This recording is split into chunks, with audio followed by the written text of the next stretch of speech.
बिस्मिल्लाहिर्रहमानिर्रहीम। अस्सलाम वालेकुम नाज़रीन, मैं अहमद फवाद हूँ और आप मेरा यूट्यूब चैनल देख रहे हैं। नाज़रीन, आज के व्लॉग में जो प्रेस कॉन्फ्रेंस की गई है, आज बहुत ही इंपॉर्टेंट ये प्रेस कॉन्फ्रेंस थी DGISI और DGISPR की जानिब से। जो एक ये प्रेस कॉन्फ्रेंस सामने आई है और इस प्रेस कॉन्फ्रेंस में बहुत सारे जो क्वेश्चंस हैं वो रेस किए गए, बहुत सारे आंसर जो हैं वो भी दिए गए। बहरहाल कुछ इंपॉर्टेंट पॉइंट्स एक तो मैं आज के व्लॉग में आपके सामने रखूंगा और उन पॉइंट्स के ऊपर बहुत सारी चीज़ें आपके भी जहनों में होंगी, उनके भी जवाब देने की मैं कोशिश करूंगा। बहरहाल इस प्रेस कॉन्फ्रेंस में एक चीज़ थी जो कि मेरे लिए बहुत ज़्यादा कंसर्निंग थी, वो ये थी कि इस प्रेस कॉन्फ्रेंस में चीज़ों को एक्सप्लेन करने की जो कोशिश है या एक्सप्लेनेशन देने की जो कोशिश है वो की गई, एक्सप्लेनेशन दी गई इस प्रेस कॉन्फ्रेंस में। आखिर ऐसी क्या ज़रूरत पेश आई, क्योंकि पूरी हिस्ट्री आप उठाकर देख लें तो DGISI की जानिब से इस तरह से जो कोई ब्रीफिंग है वो आज तक हमें नहीं मिलती। लेकिन आखिर इस वक्त हालात किस एक्सट्रीम हद तक पहुंच चुके हैं कि दोनों फौजी जर्नलों की जानिब से, ख़ास तौर पर DGISI जो हैं उनकी जानिब से सामने आकर ये प्रेस कॉन्फ्रेंस की गई। और आखिर ऐसे क्या हालात या ऐसे क्या कंसर्न्स हैं, ये बहुत ज़्यादा इंपॉर्टेंट है। ख़ास तौर पर जो इस प्रेस कॉन्फ्रेंस में एक चीज़ सामने आई और जिसमें कहा गया कि माजी में हमसे गलतियां हुई होंगी लेकिन गद्दार और साजिशी नहीं हो सकते। तो आखिर ये लफ्ज़ कहने की ज़रूरत क्यों पेश आई? ठीक है, जो एक उनका मौक़िफ़ है, उन्होंने कहा कि माजी में गलतियां हुई होंगी लेकिन हम गद्दार और साजिशी नहीं हो सकते। तो आपको गद्दार और साजिशी कौन कह रहा है, या ये जो बयानिया है ये अवाम के अंदर इस तरह का रिएक्शन आ क्यों रहा है जो इस एक्सप्लेनेशन की ज़रूरत पड़ी है? तो ये बहुत ज़्यादा इस प्रेस कॉन्फ्रेंस में मेरे लिए भी कंसर्निंग था और बहुत सारे क्वेश्चन भी जो है वो इस हवाले से मौजूद हैं। बहरहाल एक चीज़, सबसे पहले तो कुछ इंपॉर्टेंट पॉइंट इस प्रेस कॉन्फ्रेंस के मैं आपके सामने रखता हूँ। सबसे पहले तो इस प्रेस कॉन्फ्रेंस में जो कि अरशद शरीफ साहब की जो शहादत है, एक तो बज़ाहिर यूँ लगा कि उसके ऊपर ये प्रेस कॉन्फ्रेंस है, लेकिन इसके में बहुत सारे सियासी सवालात और इमरान खान साहब से रिलेटेड और लॉन्ग मार्च से रिलेटेड भी जो सवालात थे वो सामने आए। बहरहाल सबसे जो पहली चीज़ इसमें कही गई वो ये थी कि साइफर और अरशद शरीफ की वफ़ात के हवाले से बड़े वाक़यात के हक़ाइक़ तक पहुँचना बहुत ज़रूरी है। अच्छा, तो इसमें साइफर और अरशद शरीफ उनकी जो वफ़ात है उस हवाले से एक तो उन्होंने ये कहा प्रेस कॉन्फ्रेंस में कि हक़ाइक़ तक पहुंचना बहुत ज़रूरी है। और ख़ास तौर पर जो ARY के CEO हैं सलमान इकबाल साहब, उनके हवाले से भी ये चीज़ इस प्रेस कॉन्फ्रेंस में कही गई कि जो है वो उनको भी पाकिस्तान वापस लाना चाहिए और उनको भी तहकीकात में शामिल किया जाना चाहिए। अच्छा, इस नुक्ते के ऊपर एक चीज़ मैं आपको बताऊंगा कि इस प्रेस कॉन्फ्रेंस में ये पहले तो ये कहा गया कि किसी के ऊपर इल्ज़ाम वो नहीं लगा रहे कि इसने ये चीज़ की, उसने वो चीज़ की, लेकिन साथ ही ये भी कहा गया कि चूंकि उनका नाम इसमें लिया जा रहा है या सामने आ रहा है तो उनको भी पाकिस्तान वापस लाना चाहिए और तहकीकात में जो है वो उनसे भी चीज़ों की डिटेल्स जो है, हवाला या तहकीकात जो हैं वो होनी चाहिए। बहरहाल एक और चीज़ इस प्रेस कॉन्फ्रेंस में ये कही गई और DGISI जो हैं जनरल नदीम अंजुम साहब, उनकी जानिब से ये कही गई कि अरशद शरीफ साहब की जान को पाकिस्तान में कोई थ्रेट्स या कोई ख़तरा नहीं था। अच्छा, इसके ऊपर एक इसी प्रेस कॉन्फ्रेंस में ही एक जो है वो ये बात भी कही गई कि खैबर पख्तूनख्वा हुकूमत ने अगस्त में एक ख़त जारी किया और उस ख़त में ये कहा गया कि कालादम TTP से अलग होने वाला ग्रुप अरशद शरीफ को निशाना बनाना चाहता है। अच्छा, एक तरफ ये बताया गया कि KPK ने ये लेटर जो है वो जारी किया और उसमें थ्रेट के हवाले से बताया गया, लेकिन दूसरी तरफ ये भी कहा जाता रहा कि कोई थ्रेट नहीं था। फिर इसके अलावा अगर कोई थ्रेट नहीं था तो एक अरशद शरीफ साहब की जानिब से भी जो सदर मुमलिकत को एक लेटर भी लिखा गया और फिर उसके बाद इनके अगेंस्ट जो है वो 13 जो मुकदमात थे गालबन वो भी दर्ज हुए। तो ये सारी चीज़ें क्या थी और यही वो चीज़ें थी जिसने गालबन अरशद शरीफ साहब को मजबूर किया कि वो पाकिस्तान को छोड़कर किसी दूसरे मुल्क जो है वो जाएँ। लेकिन दो मुख्तलिफ जो चीज़ें हैं वो इस प्रेस कॉन्फ्रेंस में ये भी कही गई। फिर इसके अलावा ये क्वेश्चन भी उठाया गया कि उन्हें दुबई पर में जाने से मजबूर जो है वो किसने किया। और फिर इसके अलावा जो एक JIT बनी है उसमें आज की प्रेस प्रेस कॉन्फ्रेंस में ये भी कहा कि जो उनके नुमाइंदे थे, यानी कि जो ISI के जो वहाँ पर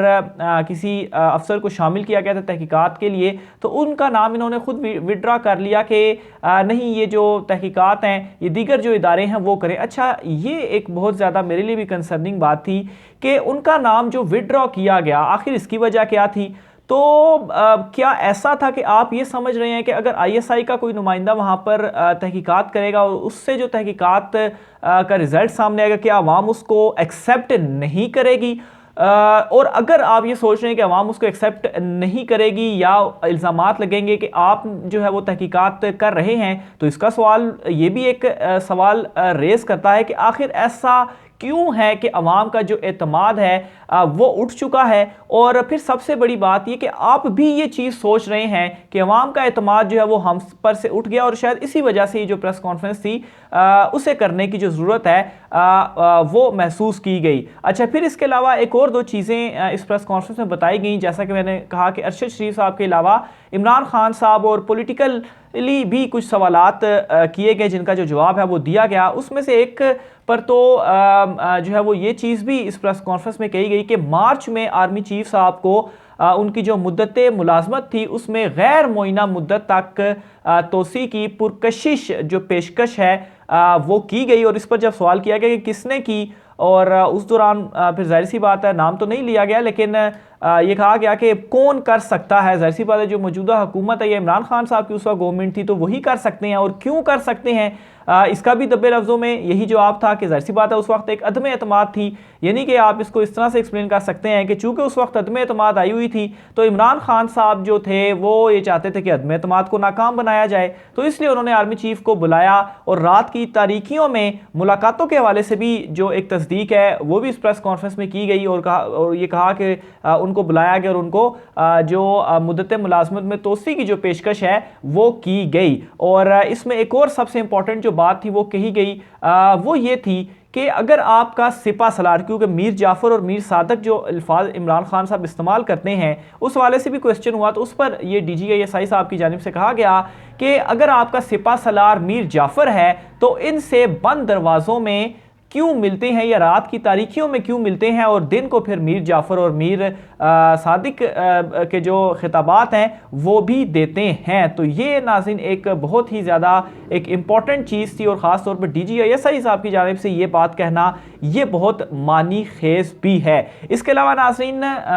मज़ीद इस प्रेस कॉन्फ्रेंस का एक और जो इम्पॉर्टेंट नुक्ता है वो ये था कि लॉन्ग मार्च के वाले से पूछा गया, तो इस पर ये बताया गया कि लॉन्ग मार्च जो है वो इस्लामाबाद आए या लॉन्ग मार्च हो, ये एक आइनी और जमहूरी हक है, तो बेशक अगर कोई ये करना चाहता है तो वो करे। लेकिन हालात अगर ख़राब होते हैं और किसी उसमें भी अगर फ़ौज की ज़रूरत पड़ती है और हुकूमत की जानिब से कोई लेटर इस तरह का लिखा जाता है, तो फिर जाहिर सी बात है फ़ौज उन सूरत हाल को संभालने के लिए, हालात को ख़राब होने से मज़ीद रोकने के लिए हुकूमत जो फ़ौज है अगर उसको बुलाया गया तो वो आएगी भी। इसके अलावा नाज़रीन मज़ीद इसमें यह भी कहा गया कि गैर सियासी रहने का फ़ैसला जो है वो फ़र्द वाहिद नहीं बल्कि तवील बहस के बाद किया गया है और ये इदारे का फ़ैसला है कि हम ए पॉलिटिकल का लफ्ज़ भी इस्तेमाल हुआ जो कि अगेन उनकी जानिब से पहले भी इस्तेमाल किया गया और अब दोबारा भी ये लफ्ज़ उन्होंने इस्तेमाल किया और कहा कि ये जो फ़ैसला है वो मुश्तरका है कि वो गैर सियासी जो है वो रहेंगे। बहरहाल बहुत सारे इसके ऊपर क्वेश्चंस भी रेज़ हुए हैं। एक तो जो ये प्रेस कॉन्फ्रेंस की गई हिस्टोरिकली इस तरह से कभी जो है वो एटलीस्ट मेरे उसमें नहीं है नॉलेज में कि इस तरह से प्रेस कॉन्फ्रेंस हुई हो, और इसने बहुत सारे सवालात ये रेज़ कर दिए हैं और ख़ास तौर पर ये सवाल भी हुआ कि ये एक बड़ा शॉकिंग है कि DGISI वो खुद आकर प्रेस कॉन्फ्रेंस कर रहे हैं, तो इसकी आखिर ज़रूरत क्यों आई। इसका मतलब यही है कि हालात शायद किसी एक्सट्रीम लेवल तक पहुंच गए हैं और उसके बाद ही इस प्रेस कॉन्फ्रेंस के बाद DGISI खुद सामने आए हैं और उन्होंने चीज़ों को एक्सप्लेन किया है कि नहीं इस तरह से नहीं है। जैसा कि मैंने शुरू में भी ये बताया, उन्होंने ये कहा कि गलतियाँ ठीक है हुई होंगी लेकिन हम गद्दार और साजिशी जो है वो नहीं हो सकते। तो इसका मतलब ये है कि कहीं ना कहीं पर ये चीज़ें डिस्कस हुई होंगी, तो आप उसके जवाब में ये कह रहे हैं कि ऐसा नहीं हो सकता। फिर इसके अलावा सहाफ़ी हैं अंसार अब्बासी साहब, उनकी जानिब से एक ट्वीट ट्वीट भी किया गया, उनसे इख्तलाफात अपनी जगह पर, लेकिन ये ट्वीट बड़ा इंपॉर्टेंट है इसलिए मैं आपके सामने भी रख रहा हूँ। तो इस ट्वीट में उन्होंने ये कहा है कि इमरान खान ने अपनी सियासत और इल्ज़ाम तराशी के लिए पाकिस्तान की फ़ौज और ISI को इस कदर दीवार से लगा दिया कि आज हम DGISPR और DGISI की प्रेस कॉन्फ्रेंस मुल्क की तारीख में पहली दफ़ा सुन रहे हैं। तो दीवार से लगा दिया, ये लफ्ज़ जो हैं अंसार अब्बासी साहब की जानिब से इस्तेमाल किए गए। तो ये नाज़रीन आज का वीलॉग था, बहुत इंपॉर्टेंट ये प्रेस कॉन्फ्रेंस थी। अब इसके बाद के हालात बनते हैं, ख़ास तौर पर इमरान खान साहब ने जो लॉन्ग मार्च का ऐलान कर दिया है, हुकूमत भी दूसरी तरफ घबराई हुई है। अरशद शरीफ साहब का जो जनाजा था वो भी आज हुआ, उस पर भी मैं कुछ चीज़ें बताता चलूँ तो जो है वो एक गम का एक आलम भी था और बहुत बड़ा इवन के जो इस्लामाबाद एक्सप्रेस वे है वो मुकम्मल तौर पर वहाँ पर बिल्कुल ट्रैफिक जो थी वो रुकी हुई थी। इस कदर जो लोग थे वो जनाजे में शिरकत के लिए वहाँ पर पहुँच रहे थे। फैसल मस्जिद के अंदर बाहर तमाम जगह जहाँ तक एक हद निगाह है आपको बंदा ही बंदा जो है वो नज़र आ रहा था। तो बहरहाल अरशद शरीफ साहब जो हैं आज उनका जनाजा, अभी जब मैं व्लॉग रिकॉर्ड कर रहा हूँ तो वो पढ़ाया जा चुका है। बहरहाल अब से कुछ देर बाद ही उनको जो है वो सुपुर्दे खाक किया जाएगा। तो मज़ीद भी इस हवाले से डिटेल में आपके सामने रखता रहूँगा। ख़ास तौर पर इमरान खान साहब का जो लॉन्ग मार्च है वो बहुत ज़्यादा इस वक्त इंपॉर्टेंट हो चुका है। आज के व्लॉग से इतना ही, मुझे इजाज़त दीजिए, अल्लाह हाफिज़।